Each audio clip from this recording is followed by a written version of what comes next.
여덟 번째, 아이폰 SE 1세대. 2016년 3월에 깜짝 출시한 아이폰 SE의 시세는 약 15만원 정도입니다. 출고가는 56만 9,800원으로 잔존율은 26%입니다. 각지고 미니멀한 디자인을 가진 마지막 아이폰 플러스 희소성 덕분에 높은 잔존율을 보유하고 있습니다. 이 말은 가성비가 매우 떨어진다는 거죠. 이거 사느니 아이폰 12 미니 보조금 받고 사는 게 훨씬 낫겠네요. 아이폰 5S의 디자인으로 6S의 색과 APU를 더한 애플의 두 번째 보급형 아이폰입니다. 제가 5 시리즈의 디자인을 좋아하진 않았지만 여기에 입혀진 로즈골드 색상이 너무너무 예뻐서 반해버렸죠. 결국 6를 구매한 지 얼마 되지 않아 SE 로즈골드로 갈아타버렸습니다. 아홉 번째, 아이폰 7 시리즈. 변하지 않는 디자인, 크게 달라질 것 없는 기능 때문에 출시 초반에 많은 실망감을 안겼으나 희한하게도 판매량은 많았던 아이폰 7 시리즈의 21년 6월 시세는 일반 모델 7.5에서 15만원, 플러스 모델은 13에서 15만원에 형성되어 있습니다. 일반 모델의 출고가는 86만 9천원, 플러스 모델은 102만 1,900원으로 마의 100만원을 처음으로 돌파한 아이폰 모델이 되었습니다. 잔존율은 각각 8.6%,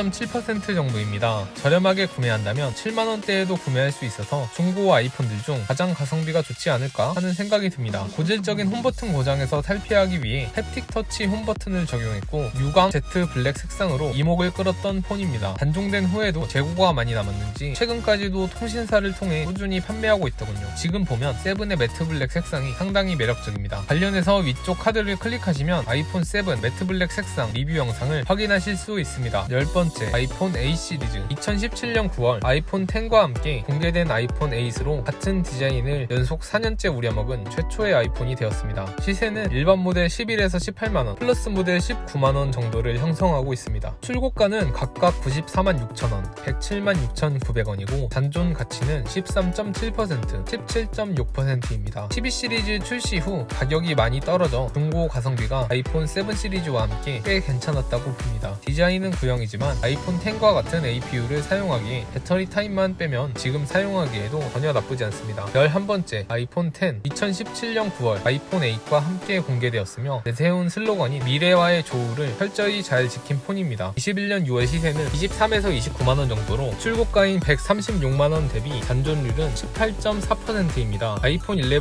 프로까지 동일한 폼팩터를 사용하였으며 아이폰 12 시리즈도 모서리가 각져진 것 빼면 디자인적으로 큰 차이가 없긴 합니다. 바뀔 것도 없긴 하지만요. 덕분에 출시된 지 4년이나 지난 아이폰 10의 디자인 수명은 다른 모델 대비 길어 새 것으로 구매했을 때도 오래 사용하기 좋고 지금 중고로 구매하고 몇 년 더 쓰더라도 구형 느낌 많이 안 받고 사용할 수 있을 가능성이 높습니다. 제가 사용한 네 번째 아이폰으로 관련 리뷰는 카드를 참고해주세요. 아이폰 XS 시리즈. 2018년 9월에 출시하였고 21년 6월 시세는 31에서 40만원, 플러스 모델 45에서 52만원 정도를 형성하고 있습니다. 출고가는 각각 136만원, 152만원이었으며 잔존율은 25.7%, 29.6% 정도입니다. 아이폰 12 시리즈가 출시된 직후 가격이 많이 폭락해서 아이폰 10과 아이폰 XS 가격 차이가 5만원 이내로 좁혀지거나 거의 겹칠 때가 있었는데요. 현재는 어느 정도 중고가의 안정을 찾아 일반 모델 기준 35만원 정도가 평균 시세인 듯합니다. 아이폰 10 대비 성능이 좋긴 하지만 일부 색상을 제외하면 외관상 크게 티가 나지 않고 아이폰 10도 아직까지 쓸만해서 어차피 감성으로 사용하는 아이폰, 가성비 좋게 아이폰 10 구매를 더 추천드립니다. 아이폰 11 시리즈. 2019년 9월에 출시한 아이폰 11 시리즈의 21년 6월 중고 시세는 일반 모델 52에서 60만원, 프로 모델 60에서 85만원, 프로 맥스 모델 65에서 105만원의 시세를 형성하고 있습니다. 출고가는 각각 99만원, 139만원, 155만원이며 잔존율은 55%, 50.3%, 51.6%로 1년 만에 거의 가격이 절반이 날아가 버리고 말았습니다. 아이폰의 가격 방어도 옛말일까요? 12 시리즈의 역대급 흥행은 아이폰 중고 시장에 큰 파장을 일으켰습니다. M1 맥북 출시 이후 인텔 맥북 중고가가 떡락한 것처럼 말이죠. 아이폰 12 시리즈 출시로 가장 큰 피해를 입은 폰이라 그 간극을 받아들이지 못하는 판매자들 덕분에 가격 편차가 좀 큰 편입니다. 물론 우리는 구매할 때 평균가가 아닌 최저가로 사야 하기 때문에 시세는 그냥 참고만 하시고 시세 대비 저렴한 제품들을 찾아보시는 걸 권장합니다. 너무 저렴한 제품들은 문제가 있을 가능성이 있기 때문에 꼼꼼히 살펴보시는 걸 추천합니다. 14번째, 아이폰 SE 2세대. 2020년 4월 4년 만에 돌아온 SE 2세대의 시세는 약 30만원으로 출고가인 55만원 대비 잔존율 54.5%입니다. 워낙 저렴하게 출시된 폰인 만큼 중고가도 매우 저렴합니다. 하지만 새 폰인 이상 아무리 중고가가 떡락한다 하더라도 30만원에 육박하기 때문에 저라면 그 돈씨 아이폰 XS 저렴하게 나온 매물 구매할 것 같습니다. 홈버튼이 있는 아이폰을 좋아하는 게 아니라면 말이죠. 시리즈죠. 15번째, 아이폰 12 시리즈. 2020년 10월에 출시하여 디자인 변경, 라인업 확대, 슈퍼사이클을 통해 아이폰을 바꾸지 않고 존버하던 많은 수의 앱등이들을 해방시킨 아이폰 12 시리즈입니다. 출시 후 수많은 아이폰들의 중고가 폭락을 가져왔습니다. 노치도 그대로고 120Hz 주사율도 적용이 안 됐지만 앱등이들에겐 소용이 없었습니다. 그들은 성능과 기능은 둘째고 첫째가 감성이었기 때문입니다. 저 역시 앱등이었기 때문에 아이폰 10에서 12 프로 맥스로 사전 예약 구매를 해버렸습니다. 가성비 충인 제가 사전 예약으로 폰을 구매하게 만들 만큼 12 시리즈는 앱등이들의 감성을 너무나도 제대로 자극해버린 것이었습니다. 현존 최고의 아이폰이기 때문에 중고가는 말 그대로 시간에 의한 감가 정도밖에 없습니다. 일반 모델 18에서 95만원, 프로 모델 88에서 113만원, 프로맥스 모델 115에서 120만원, 미니 모델 65에서 80만원 정도를 형성하고 있습니다. 출고가는 109만원, 135만원, 149만원, 95만원입니다. 아직 중고가가 제대로 형성되지 않은 상태라서 편차가 천차만별이긴 합니다만 자급제로 구매하실 분들은 저렴하게 올라온 것들 구매하시는 것도 괜찮을 것 같습니다. 3대 통신사를 사용하실 분들은 그냥 보조금 받고 구매하는 게 나은 정도이고요. 오늘은 이렇게 아이폰 모든 시리즈의 중고 시세를 알아보았습니다. 중고 시세는 변동이 많고 정해진 가격이 없다 보니까 제가 알려드린 정보들이 틀릴 수도 있고 또 빠른 시일 내에 달라질 수도 있습니다. 때문에 해당 콘텐츠는 주기적으로 업로드할 계획이며 최신 아이폰 시세를 쉽게 파악하고 싶으시다면 제 채널을 구독해 주시길 바랍니다. 말씀드린 것들은 대략적인 시세이기 때문에 이 가격에 구매해라, 판매해라 라고 말씀드리는 것이 아닌 일종의 기준치이며 구매하실 땐 시세보다 저렴하게, 판매하실 땐 본인이 급한 만큼 판매를 하시는 게 좋다고 생각합니다. 시청해주셔서 감사합니다. 지금까지 중고왕 김지금이었습니다. 중고 아이폰을 구매하고 싶은데 적정 시세가 어느 정도인지 궁금하신 분들이 편하게 확인할 수 있도록 알려드리고 매번 연재해가면서 시세 변화 추이도 함께 살펴볼